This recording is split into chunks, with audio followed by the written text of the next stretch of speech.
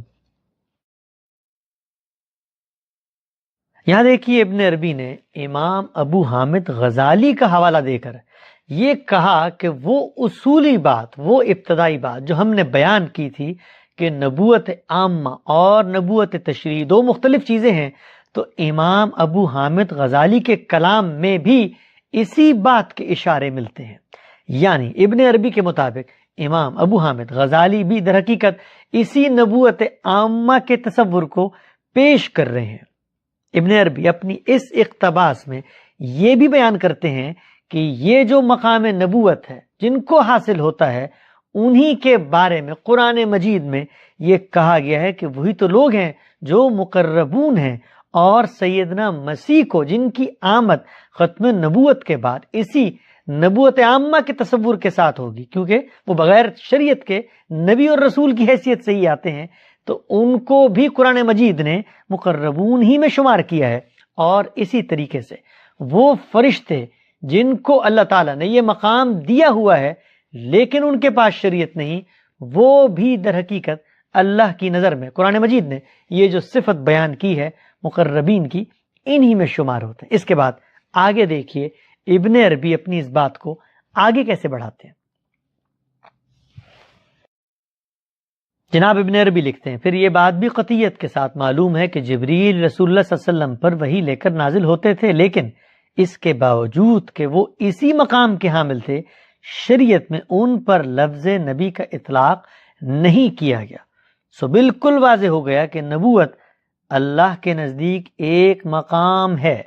یہ جملہ ہم دوبارہ پڑھتے ہیں. سو بالکل واضح ہو گیا کہ نبوت اللہ کے نزدیک ایک مقام ہے جو انسانوں کو ملتا ہے، اور وہ انسانوں میں سے اکابر کے لیے خاص ہے.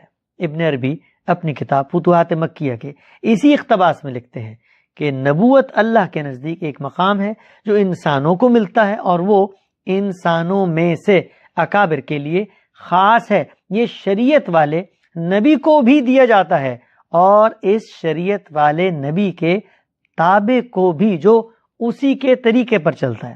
اللہ تعالیٰ نے فرمایا ہے، اور اس کے بھائی ہارون کو ہم نے اپنی عنایت سے نبی بنا کر اسے دے دیا. چنانچہ جب اس مقام نبوت کو تابع کی نسبت سے دیکھا جاتا ہے، اور اس لحاظ سے کہ اس کو یہ مقام اس کی اتباع سے حاصل ہوا، تو اس مقام کے حامل کو مکتسب اور اس اتباع کے لیے اس کی جدوجہد کو اکتساب کا نام دیا جاتا ہے. جبکہ اس کے پاس اس کے پروردگار کی طرف سے کوئی ایسی شریعت نہیں آئی ہوتی جو اس کے ساتھ خاص ہو، اور نہ کوئی ایسی شریعت جسے وہ دوسروں کو پہنچائے. ہارون علیہ السلام ایسے ہی نبی تھے. یہاں دیکھیے ابن عربی نے 3 باتیں نہایت وضاحت سے الفاظ میں بیان کر دی، اور اپنا وہی اصل تصور نبوت عامہ جو ابتدا میں بیان ہوا، اور جس میں پھر سیدنا مسیح کے نزول کو ایڈجسٹ کیا گیا، اور پھر جس کے بعد یہ بتایا گیا کہ وہ اکابر کے لیے خاص ہے، وہی وہ مقام ہے کہ جس کا خاتمہ نہیں ہوا اس میں اور تشریع نبوت میں فرق ہوتا ہے. ابن عربی یہاں اپنی کتاب کے اس اقتباس میں 3 باتیں واضح کرتے ہیں. پہلی بات یہ کہ دیکھیے جبریل علیہ السلام بھی اللہ کے مقرب بندوں میں شمار ہوتا ہے، اور ان کو بھی وہی ملتی تھی لیکن وہ شریعت نہیں رکھتے تھے. چنانچہ یہی وہ مقام ہے نبوت عامہ کا جو ان کو بھی حاصل ہوا تھا. اسی طریقے سے آگے لکھتے ہیں کہ ہارون علیہ السلام بھی ایک نبی کے تابع کی حیثیت سے آئے تھے، ان کے پاس بھی کوئی مستقل الگ شریعت نہیں تھی. چنانچہ وہ بھی اسی نبوت عامہ کے تصور کے تحت اس مقام تک پہنچ گئے تھے. اس کے بعد ابن عربی اپنی اس کتاب کے اس اقتباس میں ایک بات نہایت وضاحت سے کہتے ہیں. ہم ان کی بات کو دوبارہ پڑھتے ہیں. ابن عربی کہتے ہیں نبوت اللہ کے نزدیک ایک مقام ہے جو انسانوں کو ملتا ہے، اور وہ انسانوں میں سے اکابر کے لیے خاص. یہ شریعت والے نبی کو بھی دیا جاتا ہے، اور اس شریعت والے نبی کے تابع کو بھی جو اسی کے طریقے پر چلتا ہے. تو یہ پورا اقتباس سیدنا مسیح کے تذکرے کے بعد ابن عربی بیان کر رہے ہیں. آگے سنیے.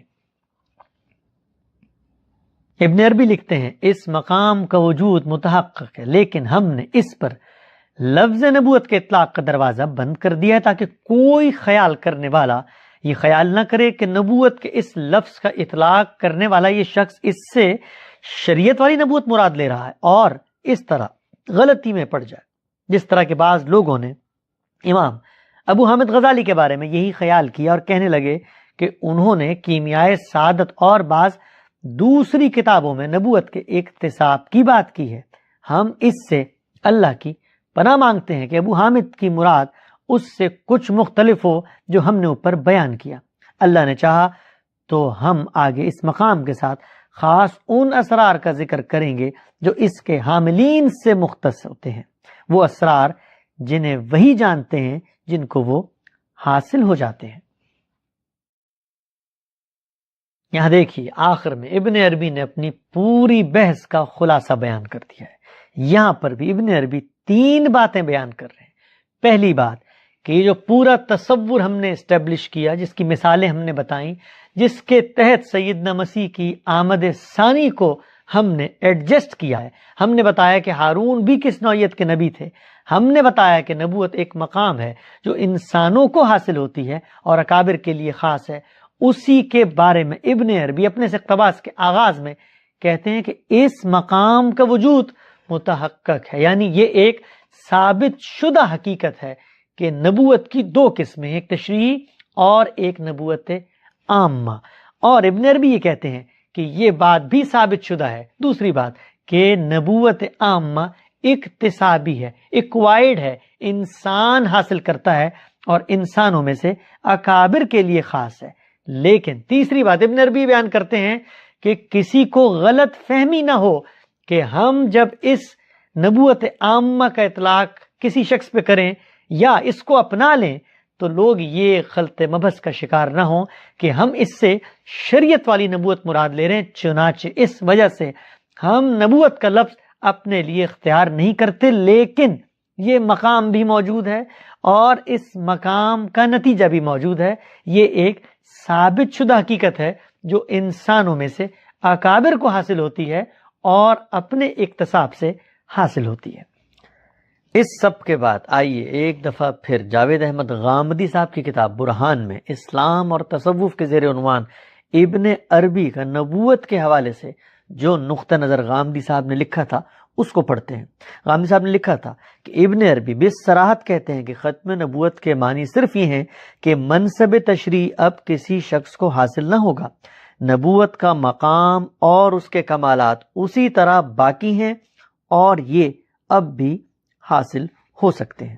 ابن عربی کی کتاب فتوحات مکیہ کی جلد 3 صفحہ 6 کے تفصیلی مطالعے کے بعد یہ بات 2 اور 2 4 کی طرح واضح ہو جاتی ہے کہ غامدی صاحب نے ابن عربی کی نبوت کے حوالے سے جو رائے نقل کی وہ وہی رائے ہے جسے ابن عربی نے اپنی کتاب میں پوری خوبی، تفصیل اور صراحت کے ساتھ بیان کیا۔